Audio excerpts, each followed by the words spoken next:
শারীরিক শক্তি ধরে রাখতে এই মাছগুলো খায় জাপানিরা। এই কারণে মাছগুলো জাপানিদের কাছে সোনার চেয়ে বেশি কিছু।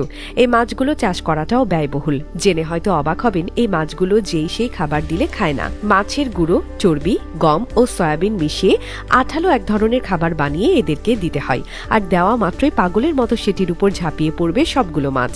এগুলো মূলত জাপানি ইল। জাপানে এই মাছের চাহিদা অবাক করার মতো।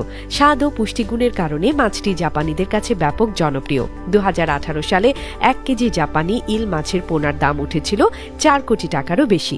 জাপানি ইল মাছকে জাপানি উনাগি বলা হয়। মূলত এটি স্বাদু পানির মাছ। উনাগি মাছের মাংস নরম, সাদাটে এবং অত্যন্ত সুস্বাদু।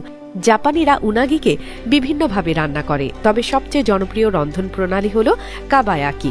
কাবায়াকি পদ্ধতিতে জ্যান্ত উনাগি মাছের মাথা পেরেক দিয়ে আটকে শরীর থেকে মাংস ছুরি দিয়ে আলাদা করা হয়। এর সাথে সয়া সস, চিনি এবং নানা জাপানি মশলা ও উপাদান মিশিয়ে ম্যারিনেট করে গ্রিল করা হয়। গ্রিল করার ফলে মাছের মাংস সোনালী বাদামি রং ধারণ করে এবং এর স্বাদও বেড়ে যায়। কাবায়াকি উনাগি খাবারটি সাধারণত জাপানি উনাদন নামে পরিচিত, যা গরম ভাতের উপর পরিবেশন করা হয়। এই ডিশটি জাপানের জনপ্রিয় তো বটেই, সেই সাথে এই খাবারকে শক্তি বৃদ্ধি ও তারুণ্য ধরে রাখার উপযোগী হিসেবে বিবেচনা করা হয়। জাপানিরা উনাগি মাছ শুধুমাত্র স্বাদের জন্য নয়, বরং এর পুষ্টিগুণের জন্য বেশ পছন্দ করে।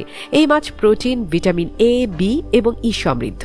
এছাড়া এতে প্রচুর পরিমাণে ওমেগা 3 ফ্যাটি অ্যাসিড থাকে, যা হার্টের জন্য উপকারী। এছাড়া উনাগি মাছে রয়েছে কোলাজেন, যা ত্বকের স্থিতিস্থাপকতা ও কোমলতা বৃদ্ধি করে। তাই স্বাস্থ্যকর খাদ্য উপাদান হিসেবে উনাগি মাছকে জাপানি রান্নায় অতি মূল্যবান হিসেবেই ধরা হয়। এমনকি ইতিহাস বলে উনাগি মাছের জনপ্রিয়তা জাপানে প্রায় 1000 বছর ধরে চলে আসছে। প্রাচীনকালে জাপানের সামুরাইরা গ্রীষ্মকালে ক্লান্তি দূর করার জন্য উনাগি মাছ খেতেন। তারা বিশ্বাস করতেন এই মাছ শরীরের শক্তি ও সতেজতা ফিরিয়ে আনে। আজও উনাগি মাছকে জাপানিরা গ্রীষ্মকালের ক্লান্তি দূর করার জন্য কার্যকরী খাদ্য হিসেবে বিবেচনা করে।